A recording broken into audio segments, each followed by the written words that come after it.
Subscribe to The Best Revenge if you believe betrayal cuts deepest when it hides behind a smile. Like this video if you know that some marriages are built on love and some are built on calculation. My name is Ronal, I'm 70 years old, and I'm from Switzerland. I served my country. I worked 42 years for the same postal service. I paid my dues, kept my head down, never asked for much, just peace, quiet, and a little joy in my later years. But the woman I married didn't want peace.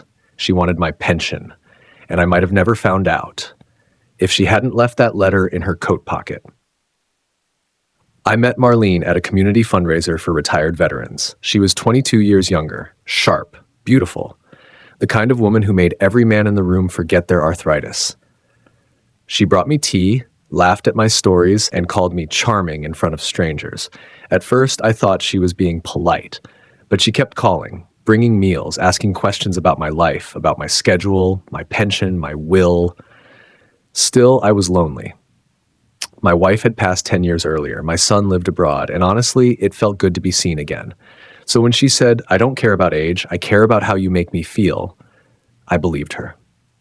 6 months later, we were married in a quiet ceremony. No fuss, just paperwork, a kiss, and a promise. But something wasn't right. First, I ignored the small things. She stayed on her phone longer than usual at night, always smiling at the screen. She never asked how my day was, just whether I had mailed the pension documents she reminded me about every month.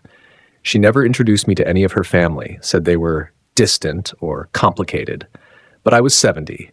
I didn't want drama. I wanted to believe in second chances. So I swallowed my doubts until the coat incident.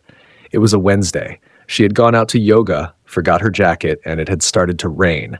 I picked up her coat to hang it by the heater, and a small envelope fell from the inside pocket. No stamp, just a name written on it in cursive, Luca. I shouldn't have opened it, but something inside me, something old and aching and instinctual, knew. So I unfolded the paper with shaking hands, and I read, "He's almost done, Luca. The doctors say he has another 5 years max.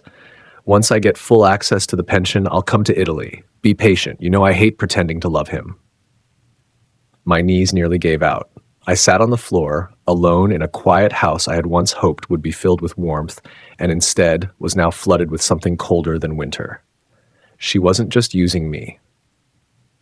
She was waiting for me to die. I sat there for hours on the floor, reading that letter over and over again. The ink wasn't just a betrayal. It was a mirror, showing me how blind I had been. Every smile, every "I love you," every hand on my shoulder as she asked if the pension transfer was complete.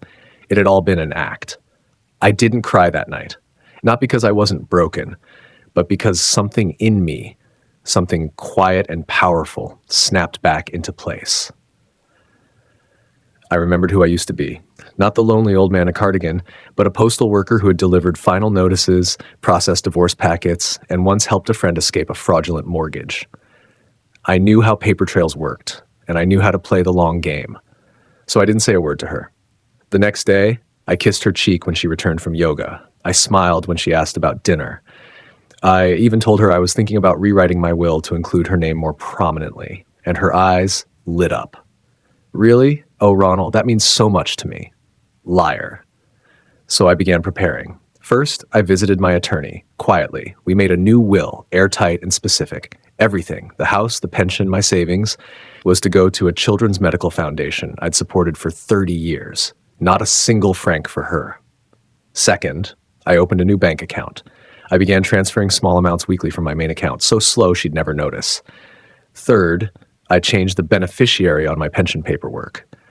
Not to a person, but to a cause. Fourth, I waited. I waited for the moment she'd feel secure enough to stop pretending. And sure enough, it came. 3 months later, she left her phone unlocked on the table while she showered. I didn't snoop. I didn't have to. A message popped up from Luca, counting the days. Did he finalize the new will yet? She replied without hesitation. Almost. The old man's falling right into place. And that was the last straw. The moment I read that message, something inside me went perfectly still. No more wondering, no more waiting, no more excuses. I had given her everything, my name, my trust, my future, and she was already rehearsing my funeral. But I didn't rage. I didn't throw the phone or scream. Instead, I smiled, because the trap had already been set, and she had walked right into it. That night at dinner, I poured her a glass of wine. To celebrate, I said, "I visited the notary today, made everything official. I think you'll be very pleased." She beamed like she had just won the lottery, because in her mind, she had. And in a way, she had just not the lottery she expected. A few days later, I left a stack of papers on the desk, fake pension documents, altered to make it look like I had finalized everything in her favor. She found them. I knew she would. That evening, she cooked a special dinner, candles, music, even wore the perfume I hadn't smelled in months. "You've made me so happy," she said. "I just want you to know I'll take care of everything when the time comes." The cruelty behind her softness was staggering. I kissed her forehead and whispered, "I know you will." 3 weeks later, I staged a little health scare. I checked into the hospital overnight. Nothing serious, just enough to make her think things were moving faster than she'd hoped. She panicked, not because she feared losing me, but because she feared missing the moment everything would become hers. When I came home, I acted weaker, slower, quieter, and I watched her become bolder. She stopped pretending as much, stayed out later, got careless with her phone, stopped cooking, stopped checking if I was taking my meds. One night, I pretended to fall asleep early on the couch. She made a call to Luca, on speaker, in the kitchen. "He's declining. Any day now. I'm ready. Just need him gone." Gone. That was the word she used. Like I was an old stain she wanted scrubbed off the counter. But the joke was on her. 2 weeks later, I told her I needed to finalize some paperwork for the pension and asked if she'd like to come with me. She lit up like Christmas morning. "Of course, darling. I want to make sure everything's perfect." She dressed carefully. Expensive coat, soft makeup. That same perfume she used the night she tricked me into marrying her. We arrived at my lawyer's office, the same one she had no idea I'd been visiting for months. She walked in like a queen ready to sign her crown. The lawyer smiled politely, offered us coffee, then placed the papers in front of me. They were not pension documents. They were a divorce agreement. Ironclad, pre-validated, final. I signed them slowly with steady hands. She blinked. "Wait, what is this?" I looked her in the eyes, calmly. This is freedom for both of us. You're free to go, and I'm free to live the rest of my life without lies in my house." She froze, didn't speak, then gave a weak laugh. "Is this a joke?" The lawyer didn't laugh. He slid another document toward her. "This is the new will. Mr. Ronal has left his entire estate to charity, effective immediately. You're not listed." Her mouth opened, closed.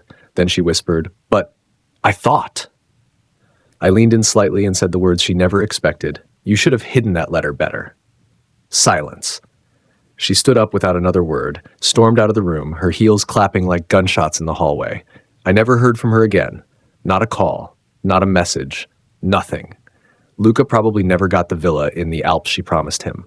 And me, I sit in the same house now, just quieter, cleaner, warmer. I volunteer at a retirement center, read old novels, water the garden every morning slowly and with joy. And every now and then, I get a letter from the children's hospital I donated my estate to. They send photos of kids who never asked for anything, smiling because they got something they didn't expect. Just like Marlene, except this time, it was kindness. Thank you for listening. If this story reminded you that love without loyalty is just manipulation, subscribe to The Best Revenge. And remember, sometimes the quietest revenge is walking away with your soul intact.